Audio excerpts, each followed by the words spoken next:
Mais quel match de zinzin entre le Real de Madrid et l'Atlético Madrid. Une décision du VAR qui a tout changé en prolongation.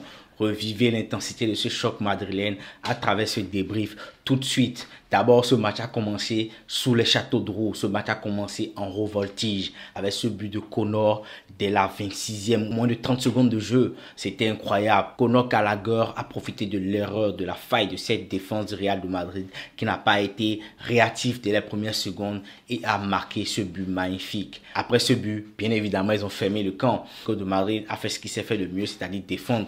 Ils ont joué défensive jusqu'à la fin. Ils ont défendu à plus de 10 et ils voulaient jouer sur des contre-attaques. Et franchement, Alvarez a fait un match monumental, comme elle allait également. Le nombre de frappes qu'il a mis sur Thibaut Courtois, c'était franchement incroyable. C'était un match acharné du début jusqu'à la fin.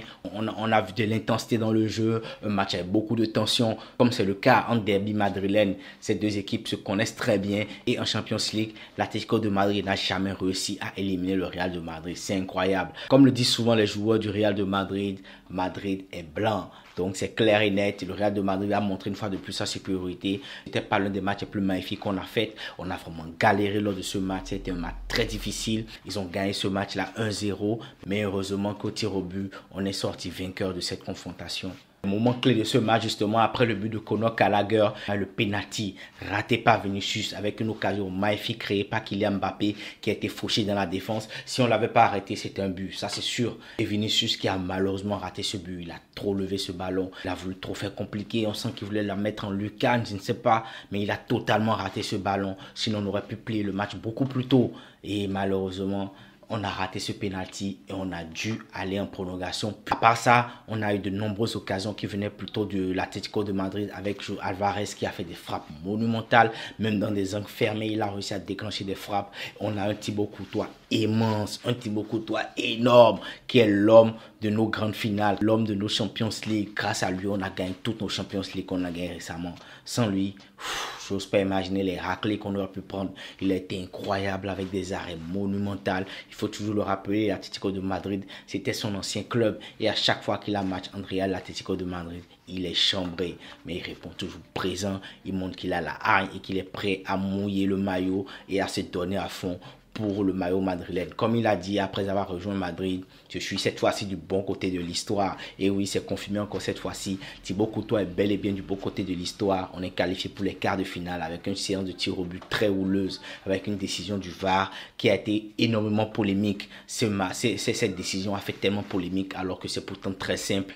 Alvarez a glissé malheureusement avant de tirer dans ce ballon et avant qu'il ne shoote, son pied a d'abord touché le ballon premier et avant qu'il ne tire dans le ballon, il a eu un premier contact avec son pied lorsqu'il a glissé et ensuite il a tiré. Donc double contact, ce qui est interdit en tir au but, c'est clair, il n'y a pas de discussion.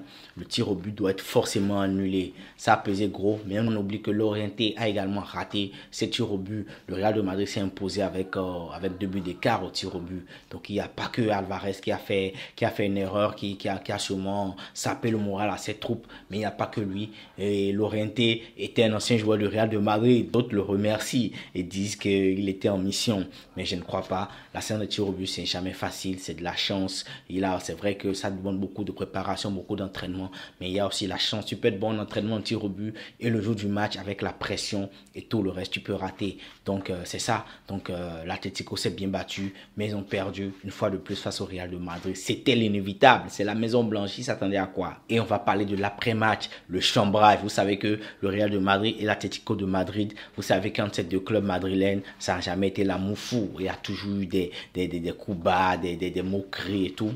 Et on voit Vinicius qui se moquait de la banderole où les fans de l'Atlético de Madrid ont dit que cette année on gagnera la Champions League. Il a commenté sur les réseaux, il a dit non, pas cette fois-ci. Et lors du match, même à la fin du match, on le voyait montrer le badge du Real de Madrid. Il montrait les 15 Champions League du Real de Madrid aux supporters adverses. Ils se sont vraiment chambrés, les joueurs du Real de Madrid et les supporters adverses. On a aussi vu cette image qui a beaucoup fait marrer où on lance une bouteille d'eau à Bellingham qui le prend d'un coup de tête, qui qui faisait amuser les autres joueurs et également Brahim Diaz. Donc gros match. C'était, pour moi, c'était pas notre meilleur match. On a fait beaucoup d'erreurs et on aurait pu être plus clinique. On a manqué de justesse. On a vu les individualités entre Vinicius et Mbappé. Il n'a pas toujours cette cohésion-là. Ce n'est pas toujours ça. Le Real de Madrid a du mal à avoir un beau jeu. Le Real de Madrid a du mal à stabiliser. Et on a du mal à garder cette harmonie-là entre les différentes parties de notre équipe, c'est-à-dire entre la défense, le milieu et l'attaque. Pour moi, il n'y a pas de cohérence. Les attaquants adverses, ils ont une facilité à passer de leur défense à notre attaque et je ne comprends pas. Ce Real de Madrid est méconnaissable. C'est comme si du milieu en attaque, il n'y a pas de pressing.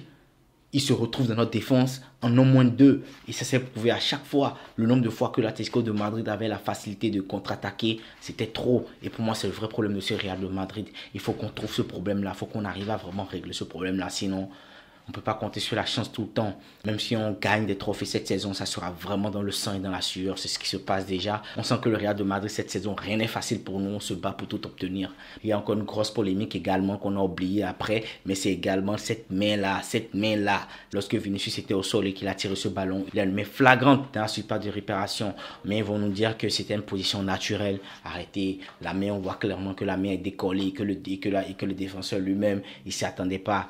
Normalement, ça devait être penalty, mais non, ça n'a pas été sifflé. Donc le Real de Madrid cette saison, on ne peut plus dire que le Real de Madrid est privilégié par l'arbitrage. Au contraire, cette année, le Real de Madrid subit les déboires côté arbitrage et malheureusement ça entache quelque peu la beauté des matchs. Et on a aussi la déclaration de Diego Simeone à la fin du match quand il demandait en conférence de presse si quelqu'un a vu quand Alvarez a fait le double contact qu'il lève la main. Les journalistes n'ont pas répondu et dit voilà. Donc question suivante. Donc je sais pas, ils veulent polémiquer quoi. Ça se voit clairement qu'il a trébuché et qu'il a touché ce ballon avant de le frapper. Donc pour moi il n'y a pas polémique. Même après la FIFA, l'UEFA, ils ont tout statué. C'est clair, c'est une décision qu'on ne peut pas changer. C'est une loi qui existe et Alvarez enfreint la loi. Donc il doit être sanctionné, son pénalty est annulé. Ça, c'est normal, c'est logique. Donc, sur ce, la famille, pour moi, c'est le point essentiel lors de ce débrief. Le Real de Madrid rencontre bientôt Arsenal en Champions League. Ça sera un match très intéressant. J'ai hâte de voir le Real de Madrid face à cette équipe-là qui est très bien entraînée. On va voir. Pour moi, le Real de Madrid va passer, j'espère très bien. Ça s'annonce quand même être une très grande confrontation. Donc, on a hâte de voir ce Real de Madrid et Arsenal. Sur ce, la famille, prenez soin de vous. On se retrouve le week-end pour le débrief du match du Real en Liga. Sur ce, prenez soin de vous la famille. Peace.